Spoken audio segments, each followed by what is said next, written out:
Muy buenos días con todos los participantes. Los saludamos desde las instalaciones de la Dirección de Infosalud, de la Dirección General de Telesalud, Referencia y Urgencias del Ministerio de Salud. Empezaremos la telecapacitación programada para el día de hoy, jueves 27 de junio, con el tema dolor lumbar, a cargo del doctor Mijail Cornejo Ortega, médico especialista en reumatología del Hospital Nacional Arzobispo Loaiza del Ministerio de Salud. Quisiéramos recordarles que cualquier pregunta, duda o consulta pueden hacerlas llegar mediante el chat en cualquier momento de la ponencia, las cuales serán absueltas al término de la misma.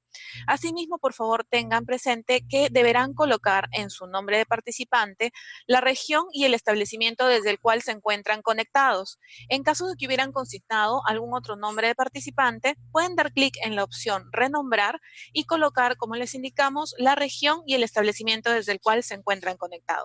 Doctor Cornejo, un gusto tenerlo con nosotros el día de hoy. Quedamos atentos a usted. Muy buenos días. Un placer poder comunicarnos con todos ustedes y tratar el día de hoy el tema de dolor lumbar, que es una patología bastante frecuente en nuestra realidad. Vamos a empezar reconociendo una estructura que viene a ser la columna lumbar, la cual está dividida en tres segmentos fundamentalmente: la parte cervical, la parte torácica y la parte lumbar, o que también a veces la manejamos como lumbosacra. Es el eje cuya función es fundamentalmente soportar el peso de todo el organismo y darnos cierta movilidad. Si la vemos de perfil, encontramos que hay algunas curvaturas clásicas a nivel cervical, a nivel dorsal y a nivel lumbar. Entonces estamos hablando de una lordosis lumbar, una lordosis cervical y una cifosis dorsal. Estas curvaturas nos van a permitir dar el movimiento y el equilibrio a la columna durante su funcionamiento. Sin embargo, esta capacidad de poder moverse nos va a también dar algunos problemas en relación al desgaste de la columna y los elementos que la forman. En este caso, nos vamos a referir básicamente al segmento que está después de la última vértebra costal y la última lumbar. Desde el lumbar 1 hasta el lumbar 5, y en algunos casos podemos completar con la función lumbar 5, sacro 1. Algunos elementos importantes que van a verse involucrados en la biomecánica, que es uno de los fundamentos del dolor, pues veamos que las vértebras van a tener un cuerpo, que es la parte del soporte, van a tener el arco posterior que está dado por un segmento que se llama pedículo, otra parte de la lámina, tenemos el lado derecho y el izquierdo, ambos se van a formar. Al unirse estos arcos tenemos la apófisis espinosa y de los pedículos encontramos la apófisis transversa. Esto es importante porque muchas de las patologías del dolor se van a desarrollar en estas estructuras. Asimismo tenemos la carilla articular, que como vemos en la imagen lateral, permite la articulación de la vértebra inferior con la superior a este nivel. Asimismo, recordar que entre una vértebra y la siguiente encontramos el denominado disco intervertebral, cuya función es muy importante y cuyo deterioro también nos da muchas molestias. Algunos aspectos generales, podemos decir que el dolor lumbar, también lo conocemos como lúmbago, se lo conoce como dolor de espalda o dolor lumbar bajo.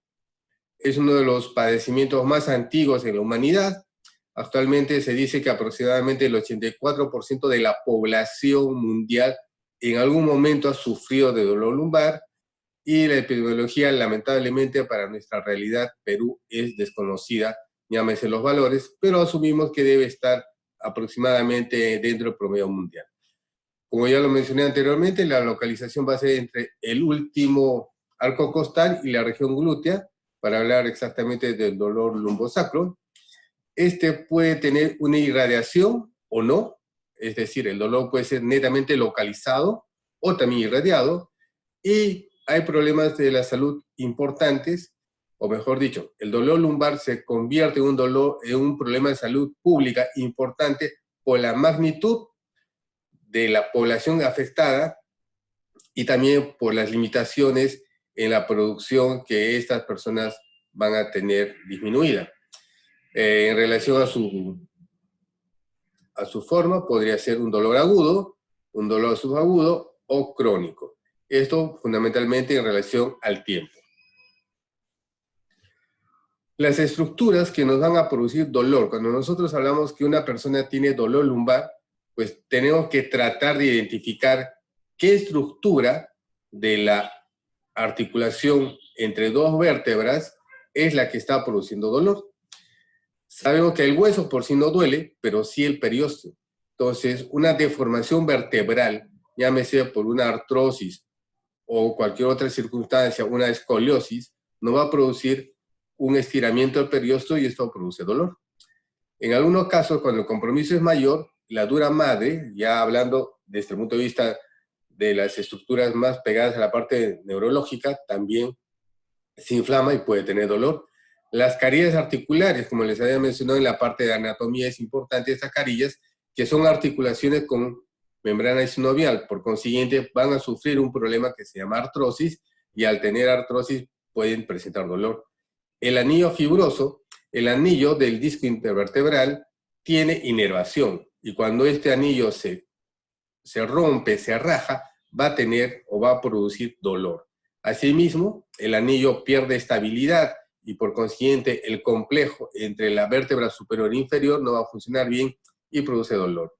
El núcleo pulposo en condiciones normales no va a doler y tampoco tiene terminaciones nerviosas. Sin embargo, el hecho que el núcleo pulposo pueda desplazarse para adelante, atrás o a la parte lateral derecha o izquierda, en relación a que el anillo está dañado, va a producir un dolor sobre el anillo.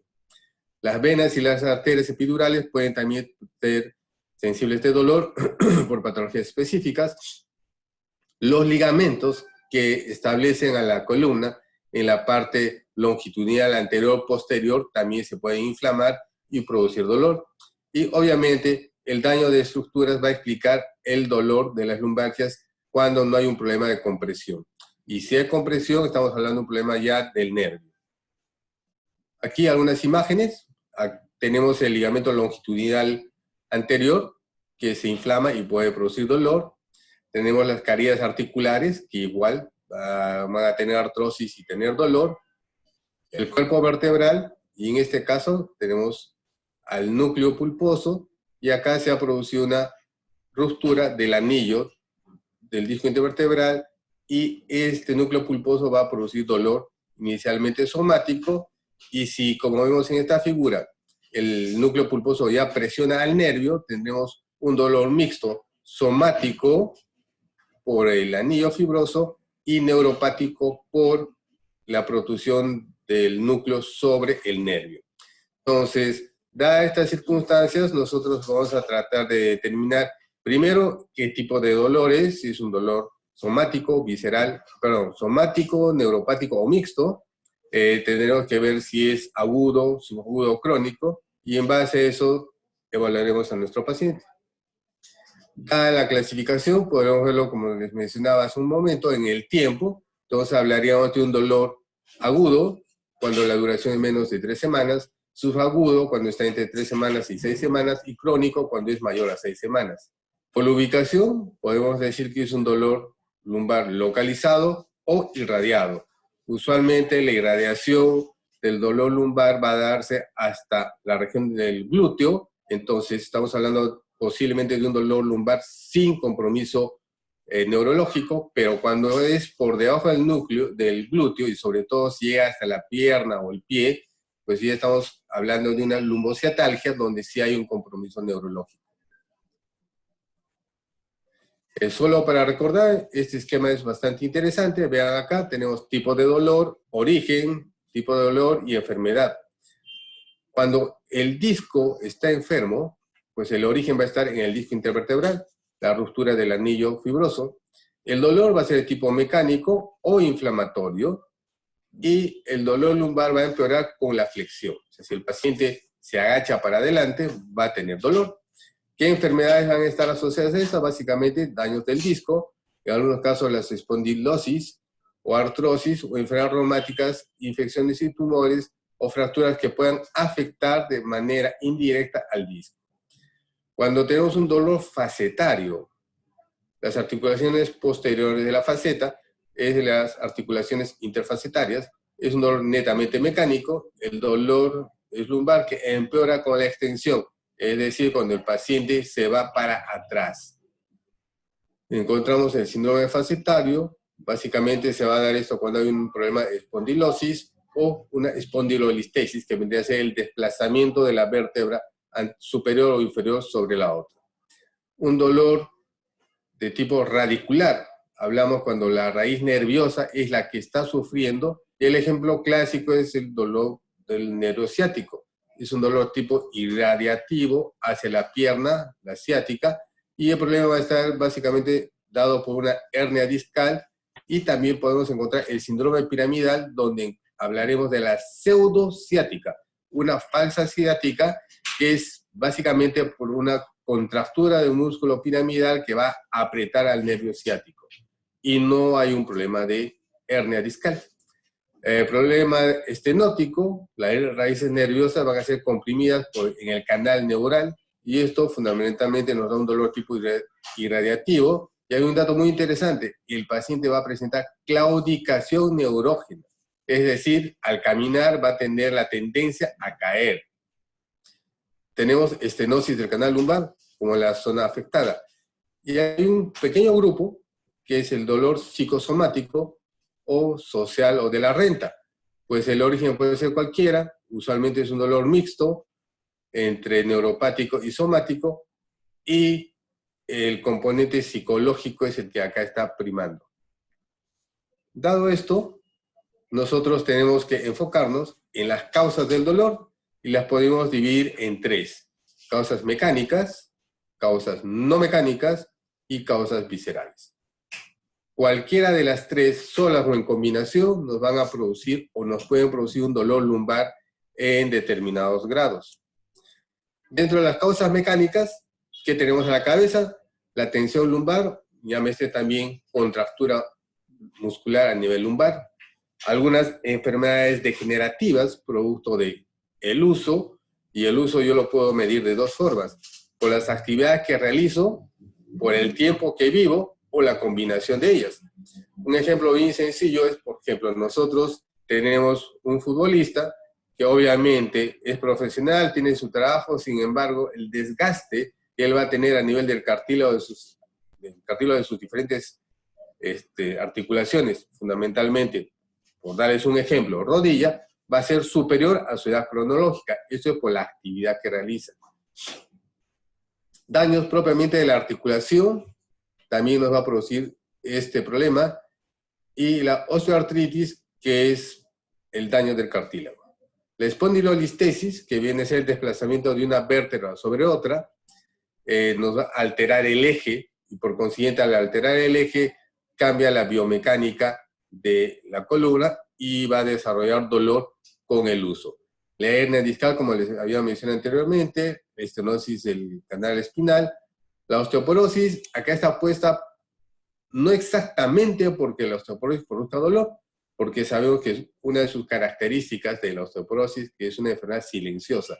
Sin embargo, cuando un paciente tiene osteoporosis severa, igual definición, osteoporosis más fractura, en este caso fractura vertebral, pues igual, la fractura por sí misma va a producir dolor, y la alteración del eje nos va a producir dolor en las estructuras de la columna.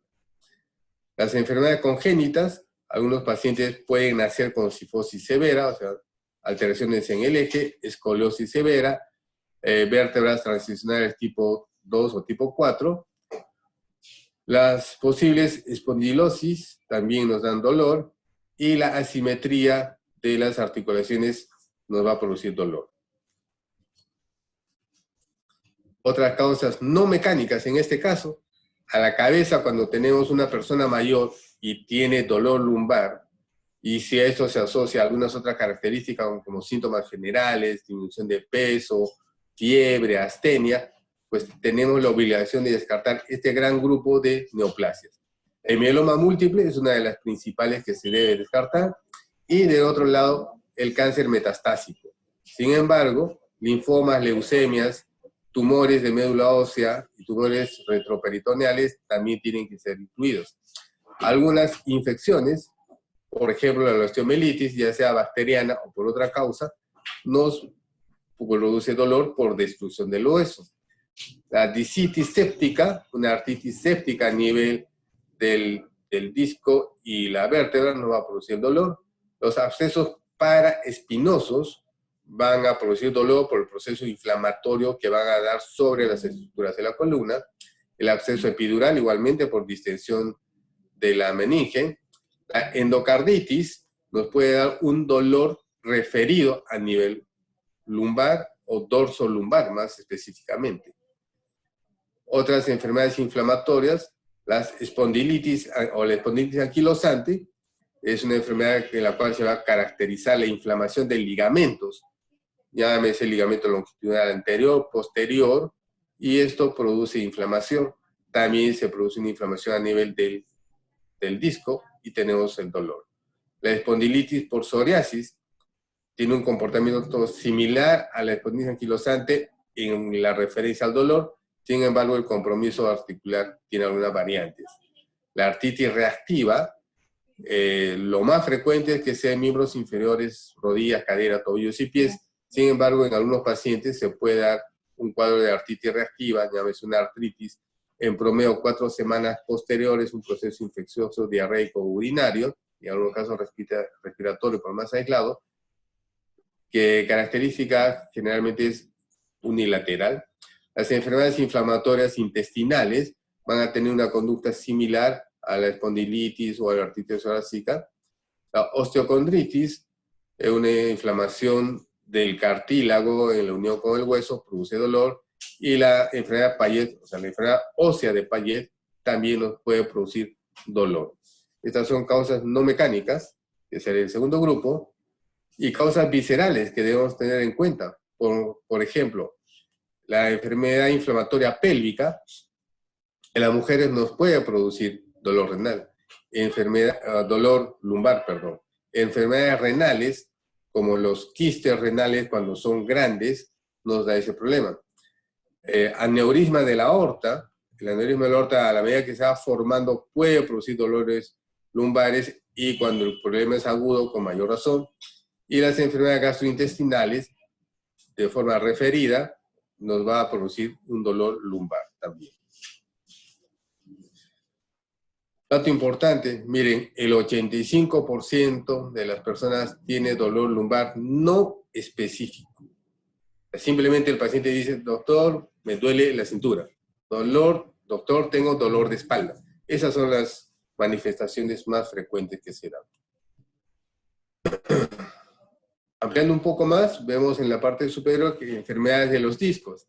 El disco vertebral se puede afectar ya sea por una causa mecánica, una causa degenerativa o infecciosa. Cualquiera de los tres, al destruir el anillo, va a producir dolor. Las enfermedades degenerativas de la columna, como habíamos conversado, la estenosis, estrechamiento de los agujeros por donde salen los nervios intervertebrales, nos va a dar un dolor mixto en realidad, con un predominio de la parte neurológica. Este dato es importante, el complejo disco-osteofito. Los osteofitos, como nosotros sabemos, es la formación de un falso hueso producto de la espondiloartrosis u osteoartritis. Entonces, estos osteofitos van a, junto con el disco, producir un complejo que produce dolor. La hipertrofia de las carillas articulares y básicamente la uncoartrosis, que es una artrosis que se da a nivel cervical, también nos va a producir un dolor en esta zona. La protrusión lateral del disco, que va básicamente en relación a las hernias, la espondilosis, como ya lo mencioné, las causas infecciosas, que habíamos conversado, las neoplasias, y siempre que hablemos de neoplasias busquemos metástasis, porque las neoplasias primarias de huesos son muy poco frecuentes y menos aún en columna. Usualmente, el dolor óseo de columna va a estar dado por metástasis, en caso de que sean neoplasias. Esta metástasis, esta neoplasia debilita el hueso y vamos a tener una mayor susceptibilidad a que el paciente, por pequeños traumatismos o pequeñas caídas, pueda sufrir fracturas. Traumatismos menores, el esguince o las distensiones, lo que usualmente el paciente dice, doctor, hice un mal movimiento y me comenzó a doler, pues es algo frecuente también que se va a dar, y está muy relacionado con la actividad física del paciente, básicamente desde el punto de vista laboral. Las lesiones por mecanismo de latigazo, clásicamente el latigazo se refiere a un movimiento brusco, producto de, por ejemplo, un choque automovilístico, que donde más destaca la molestia va a ser a nivel cervical. Sin embargo, la repercusión y también puede haber sintomatología a nivel lumbar. Enfermedades metabólicas, pues osteoporosis, como ya le dije, básicamente por el tema de la fractura. El hiperparatiroidismo nos puede dar un dolor óseo lumbar, la falta de movilidad. Uno diría, si no me muevo no me duele, pues si no se mueve, lo que va a hacer es incrementar el dolor. La osteoesclerosis en el caso de la enfermedad de Paget. Enfermedades congénitas, básicamente por alteraciones en la alineación del eje de la columna. Enfermedades inflamatorias autoinmunes, como habíamos conversado, tipo espondilitis o artritis por psoriasis, enfermedades como el aneurisma también, trastornos psiquiátricos en los cuales tenemos que ser muy acuciosos porque tenemos pacientes que pueden venir por simulación. Y nos van a hablar de un síndrome de dolor crónico, sin embargo, no vamos a encontrar una causa de estructura, ni tampoco inflamatoria. Solo para recordar, vean en este caso, en el gráfico, tenemos el anillo vertebral que está roto, hay una protusión del núcleo pulposo que está haciendo una compresión sobre la raíz nerviosa. Acá lo que encontramos es básicamente una discopatía, alteración del disco, con una hernia del núcleo pulposo, y esto lo que nos va a producir es, a nivel del disco, un dolor somático, y a nivel del nervio, un dolor neuropático. Básicamente el paciente va a tener un dolor mixto. Lo más probable es que el paciente comenzó con un dolor somático, el cual se hizo crónico, y a medida que va pasando el tiempo se instaura el dolor neuropático. Entonces estamos hablando de un paciente con un dolor crónico.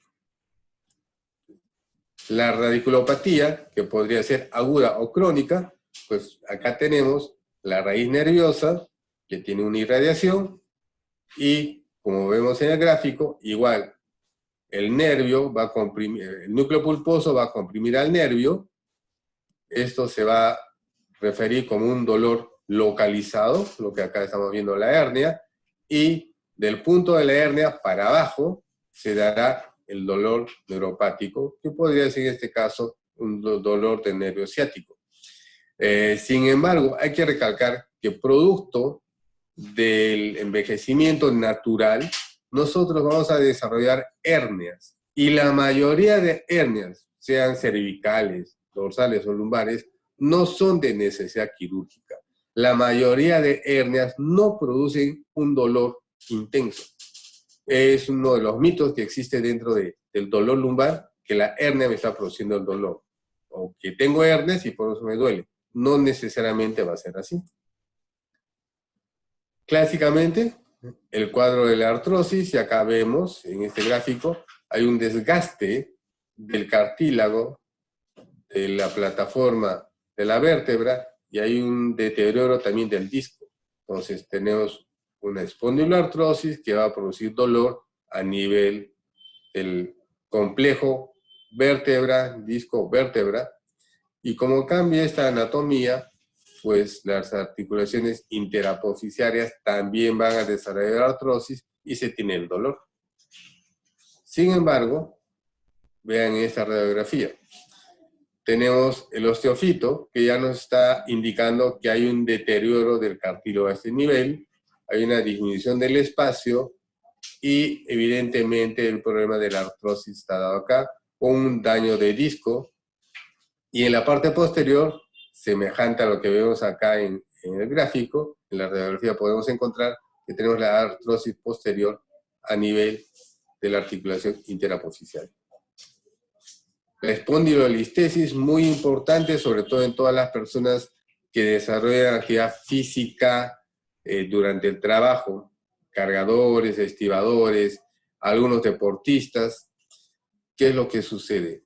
Hay una alteración en la continuidad del eje y vemos que en este caso hay un cuerpo vertebral que ha tenido una ruptura del anillo óseo vertebral y hay un deslizamiento hacia adelante. Entonces, esto va a producir dolor por el daño en el disco, el mayor trabajo y el daño a nivel de cartílago. Y obviamente, en algunos casos, podría haber inclusive un daño óseo. Una vez vista esta, la gran pregunta es, ¿y cómo voy a tratar a mi paciente? Y podemos dividir el tratamiento de dos formas. El tratamiento no farmacológico, que es tan importante como el tratamiento farmacológico. Y lo fundamental en el tratamiento no farmacológico es la educación al paciente. Tenemos que conversar ampliamente con el paciente para nosotros tratar de determinar cuál fue la causa que inició su dolor. Y casi siempre, en la mayoría de pacientes, la causa es un movimiento inadecuado, una postura inadecuada o algún movimiento brusco por circunstancias que se dan. Entonces, hablar con el paciente educándolo sobre cómo el paciente tiene que sentarse, pararse, hacer sus actividades en general. ¿Por qué es importante la educación? Para que este problema, si fue un dolor agudo, una lumbalgia aguda, se cure rápidamente y no se repita. Y si estamos frente a un dolor lumbar crónico, pues le daremos el tratamiento y parte de su educación va a ser cambio de posturas, hábitos que también van a ayudar a disminuir el dolor. Adicionalmente a esto, el paciente entrará en lo que es la terapia física por medios locales que nos va a ayudar a mitigar el dolor. Dentro del tratamiento farmacológico, pues tenemos varias líneas.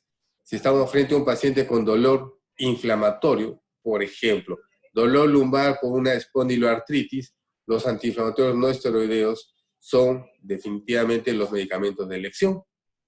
Pero si es un paciente que tiene un dolor mecánico, no inflamatorio, lo que deberíamos utilizar son básicamente analgésicos. Y también tenemos los productos llamados coadyuvantes que van a ir asociados al antiinflamatorio o a los analgésicos. Y en algunos casos podremos tener la necesidad de una intervención quirúrgica para mitigar el dolor. Dentro de lo no farmacológico, tenemos que identificar los factores de riesgo que están conllevando a que el paciente tenga este dolor, ya sea de forma aguda o de forma crónica. Y al identificar estos factores de riesgo, veremos cuáles son modificables y cuáles no.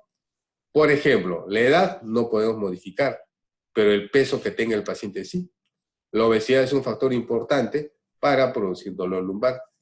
Más o menos está estructurado que por cada kilo de sobrepeso que tenga la paciente o el paciente, la columna lumbar está haciendo un esfuerzo aproximadamente de 5 kilos. Eso quiere decir que si el paciente tiene 10 kilos de exceso, está caminando cargando una mochila que pesa 50 kilos.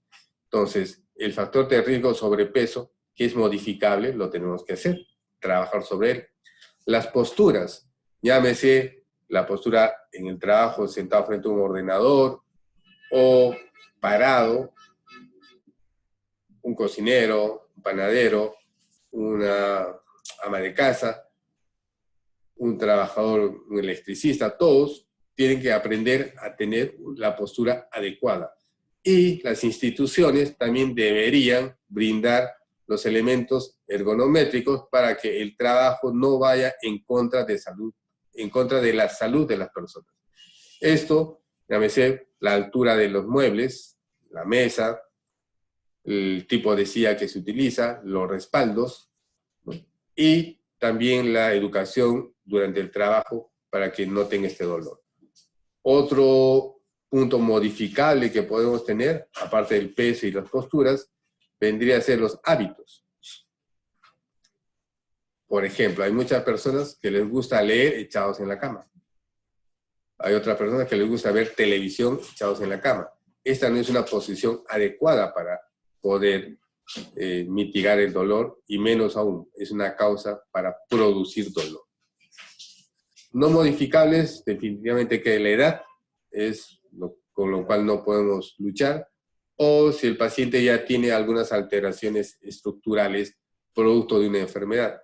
Por ejemplo, si tiene una espondiloartrosis, no vamos a poder cambiar los daños que están dados, pero lo que sí podemos hacer es modificar conducta para que este daño sea menos potente.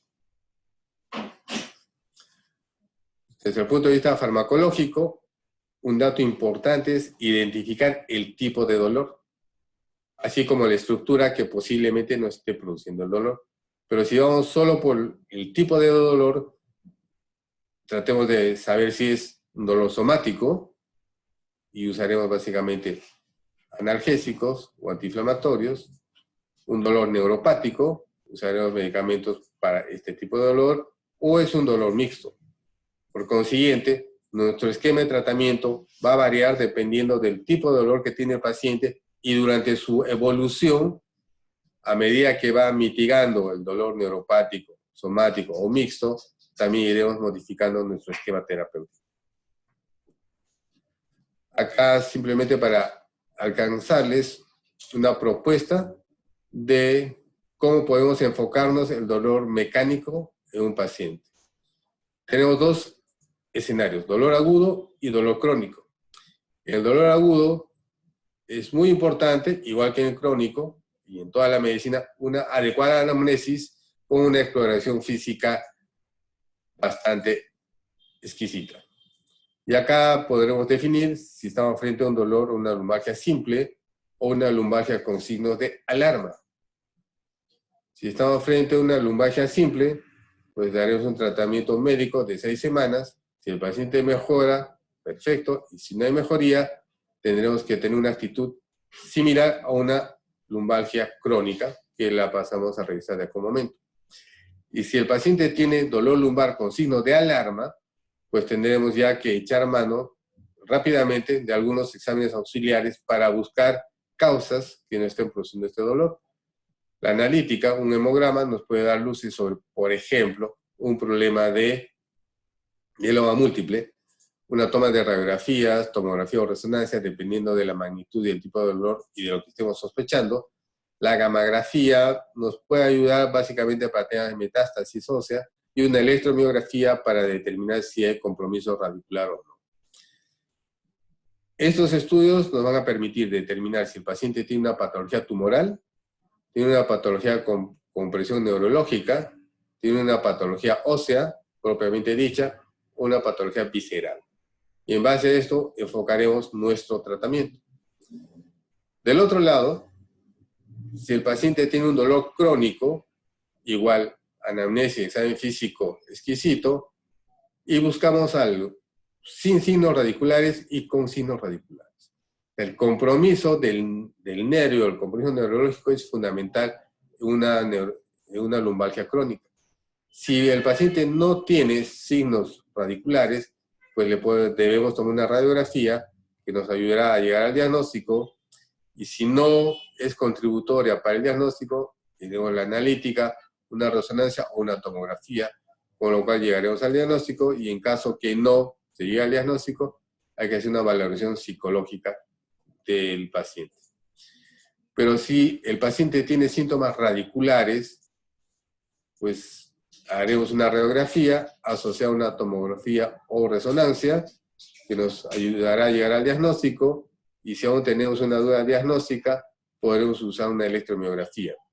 En realidad, yo pondría la electromiografía prácticamente junto con la radiografía tomografía de resonancia, porque necesito hacer una evaluación funcional y una evaluación biomecánica. Entonces, la parte funcional me la va a dar la electromiografía, y la parte biomecánica, la radiografía, resonancia o tomografía. Algunos mitos sobre el dolor lumbar que tenemos ahí presentes. Dicen, si hay hernia de disco, ¿es preciso intervenir quirúrgicamente? La respuesta es no, o en tal caso, no siempre. La radiografía, la tomografía y la resonancia identifican la causa del dolor lumbar en la mayor parte de los casos, falso, porque la mayoría de dolores no requieren, al menos desde el punto de vista del dolor lumbar agudo, no van a requerir estas pruebas, salvo que tengan signos de alarma. Si hay dolor de espalda, ¿se debe hacer reposo hasta que el dolor desaparezca? Falso. El reposo lo que va a hacer es empeorar el dolor. El paciente debe seguir haciendo sus actividades, pero en menor intensidad. O en tal caso, podemos decir que el paciente haga un reposo relativo. La mayoría de veces el dolor lumbar se produce por traumatismo como levantar pesos. Falso. La mayoría de veces el dolor lumbar se produce por malas posturas. El dolor lumbar conlleva discapacidad, bastante relativo. Podría ser una discapacidad temporal, sobre todo si es dolor agudo, y si tenemos un dolor crónico, podríamos hablar de una discapacidad parcial, pero en la gran mayoría de pacientes no es una discapacidad severa. Todo paciente con lumbalgia debe hacerse una radiografía de columna, tampoco.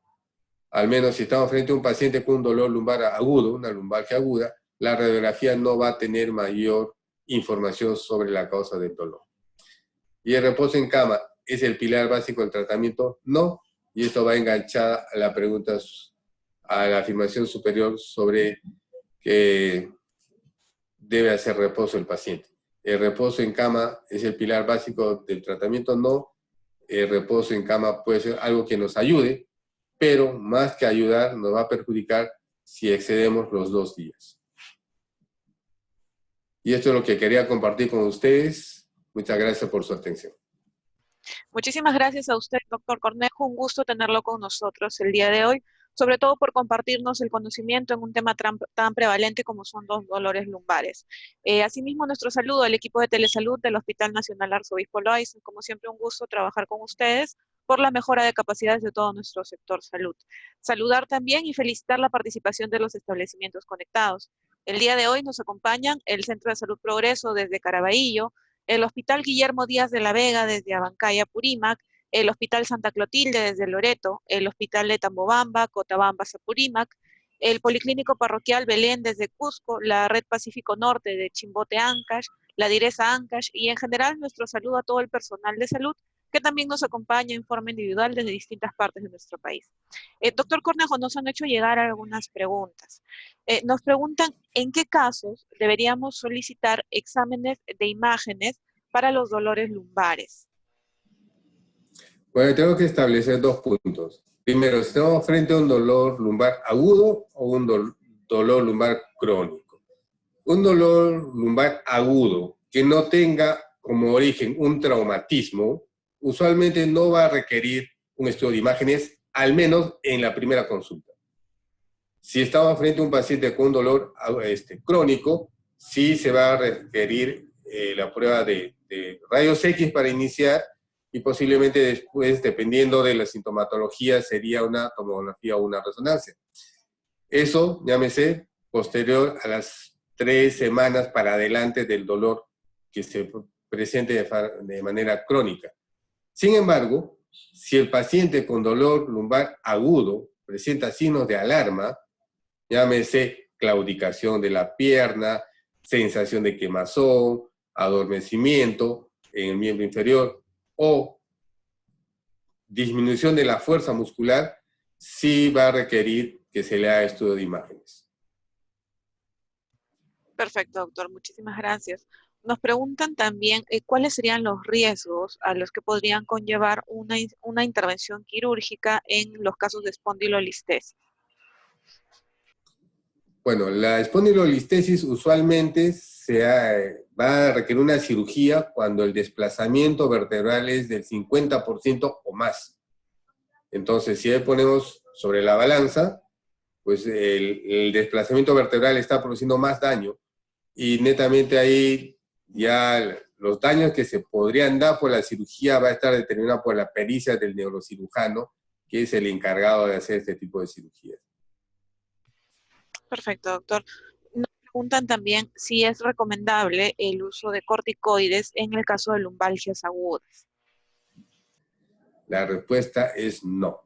Los corticoides son, a ver, las lumbalgias agudas van a ser básicamente del tipo mecánico, dolor somático, y ahí lo que debemos utilizar fundamentalmente son analgésicos. Si necesitamos potenciar y hacer una terapia mixta entre un analgésico más un antiinflamatorio no esteroideo, sería una combinación, por llamarlo de alguna forma, adecuada. Los corticoides no están indicados para este caso. Entonces, hay una mala costumbre de usar, por ejemplo, diclofenaco más dexametasona. Eso no tiene ningún beneficio sobre el paciente. Perfecto, doctor. Muchísimas gracias. Nos preguntan también si podría especificar la diferencia entre una protrusión y una hernia o si son sinónimos. Son básicamente sinónimos, ¿no? La hernia del núcleo pulposo se va a dar porque el anillo se va a romper y el núcleo va a ir migrando para la parte anterior, lateral o medial, y esto a medida que vaya avanzando nos va a producir la hernia, pero todo va a determinarse de repente en el grado que se va a dar la protrusión, o la hernia, ¿no? Muchas Pero gracias. para temas prácticos son similares. Perfecto, doctor. Muchas gracias. Nos preguntan también si una lumbalgia crónica podría generar debilidad a nivel de los miembros inferiores. Sí puede producir debilidad, pero eso va a depender del origen. Si nosotros estamos con un paciente con dolor lumbar crónico y el paciente tiene debilidad muscular, hay dos escenarios. Uno, que este paciente ya esté haciendo un compromiso neurológico y que realmente la disminución de fuerza muscular sea por el problema neurológico. Y la otra es que el paciente, por el dolor, disminuye su actividad, por consiguiente va a comenzar a perder masa muscular, va a perder tono muscular y va a haber disminución de fuerza. Muchas gracias, doctor. Nos preguntan también qué recomendaciones puede dar a nivel de tratamiento para la población de adultos mayores con casos de artrosis lumbar. Muy buena pregunta.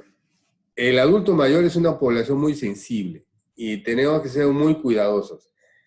Usualmente un adulto mayor no solamente va a tener dolor lumbar, va a padecer ya de otras patologías, va a ser diabético, hipertenso, tener algún porcentaje de deterioro renal propio de la edad, pacientes con hipotiroidismo, de repente antecedentes asmáticos, pacientes con enfisema. Entonces, la elección del fármaco tiene que ser muy riguroso desde el punto de vista de el tipo de dolor, la intensidad del dolor y las comorbilidades que tenga. Es muy conocido, por ejemplo, que el uso de antiinflamatorios no esteroideos en los adultos mayores es una de las principales causas de hemorragia gastrointestinal, porque de por sí el adulto mayor ya tiene un deterioro a nivel estomacal. Entonces, los analgésicos son la primera línea de tratamiento en el dolor. Podríamos utilizar un analgésico puro como paracetamol, acetaminofén, o combinaciones de dos analgésicos, llámese paracetamol y tramadol, juntos o por separados. Y si el dolor es más severo, se podría utilizar también otras moléculas como el tapentadol, que es otro analgésico, que se utiliza para el dolor lumbar crónico o agudo. Y la ventaja de, por ejemplo, el tapentadol es que tiene doble mecanismo de acción. Va a funcionar bloqueando la parte somática, dolor somático, y bloqueando el dolor neuropático. Es una sola molécula. Es un nuevo mecanismo de acción, una nueva familia de fármacos que está saliendo al mercado. La desventaja de los opioides en ese grupo es los eventos secundarios. Y estos eventos secundarios básicamente van a ser náuseas, mareos, en algunos casos estreñimiento, pero esto se puede mitigar tranquilamente utilizando un buen medicamento para bloquear. No exactamente un antiemético, pero sí, por ejemplo, la metoclopramida nos va a ayudar bastante en estos pacientes, y sobre todo una dieta. También recordar que el adulto mayor va a tener un tránsito intestinal más lento. Entonces, la dieta tiene que ser más rica en fibras. También, un paciente constipado, con dolor lumbar, pues es un dolor de cabeza realmente. Gracias, doctor. Nos preguntan también desde Loreto, en el caso de en los pacientes de atención primaria, ¿en qué condiciones deberíamos referir? O sea, ¿qué tipo de pacientes deberíamos referir hacia mayores niveles de atención? Básicamente los pacientes que tienen que referir son aquellos que tengan signos de alarma, como le decía, disminución de fuerza muscular aguda, claudicación, sensación de quemazón, pérdida de sensibilidad en miembros inferiores, ya sea uno o los dos, y un signo de alarma muy importante es que el dolor al paciente lo despierte, porque el hecho que uno duerma pues hace que realmente no tenga dolor, y si el dolor es intenso, lo va a despertar. Esos serían los signos de alarma fundamentales por los cuales tendrían que ser referidos los pacientes. Muchas gracias, doctor. Nos preguntan también cómo podríamos brindar tratamiento en el caso de los pacientes que son alérgicos a los AINES. Pues el tratamiento, un paciente alérgico a los AINES es no darle AINES. Y en este caso lo que tenemos que echar a mano son los analgésicos. En el mercado tenemos paracetamol, tramadol, la combinación paracetamol-tramadol, tapentadol, oxicodona, buprenorfina, son varias opciones analgésicas. Y obviamente la parte de terapia física va a ser una buena colaboración, un buen pilar. Gracias, doctor. Y bueno, y finalmente, y en aras del tiempo, nos preguntan también qué recomendaciones en general podría brindar para diferenciar clínicamente las causas que originan el dolor lumbar y también tener en cuenta, por ejemplo, la diferencia entre el dolor lumbar en las gestantes, si es que este dolor está asociado a una causa mecánica o a un problema de infección de vías urinarias. Ya, a ver, esa pregunta, vamos a comenzar por la gestante. Definitivamente la mujer gestante va a tener un dolor lumbar por biomecánica. O sea, es una alteración del eje por el peso del abdomen. Sin embargo, hay que tener en cuenta que las infecciones urinarias en las mujeres en general usualmente son asintomáticas. Y cuando una infección urinaria produce dolor lumbar, estamos hablando de una pielonefritis, que eso ya es una infección severa. Por consiguiente, la paciente con pielonefritis usualmente sí va a tener molestias urinarias. En este caso tenemos que tratar, si hay la infección urinaria más el dolor lumbar, ambos, ya sea con los antibióticos para la infección y analgésicos para el dolor lumbar en la gestante. La primera parte de la pregunta era... ¿Qué recomendaciones para poder diferenciar clínicamente las causas de dolor lumbar? Bueno, ahí lo fundamental es la anamnesis. Al paciente tenemos que preguntar de manera muy exhaustiva cómo empezó su dolor, qué cosas, qué actividades o qué circunstancias hacen que el dolor aumente, qué circunstancias hacen que el dolor disminuya y la conducta de este dolor con o sin medicación, si la estuvo tomando o no. Entonces, ahí vamos a tener, para comenzar, diferenciar el gatillante, la forma de inicio, y nos orientará si va a ir a un dolor somático o neuropático. Ahora, las otras manifestaciones, como adormecimiento, si es un adormecimiento por encima de la rodilla, pues estamos con un dolor lumbar, con una irradiación, pero lo más probable es que no sea una lumociatalgia, sino una pseudociática. Si el dolor es por debajo de la rodilla, o sea, llega hasta el pie, pues estamos hablando ya de un dolor más severo con un compromiso neurológico importante. Entonces, eso sería lo fundamental, ¿no? Determinar si es un dolor somático o un dolor neuropático por las manifestaciones de quemazón, adormecimiento, para que se sume la parte neurológica.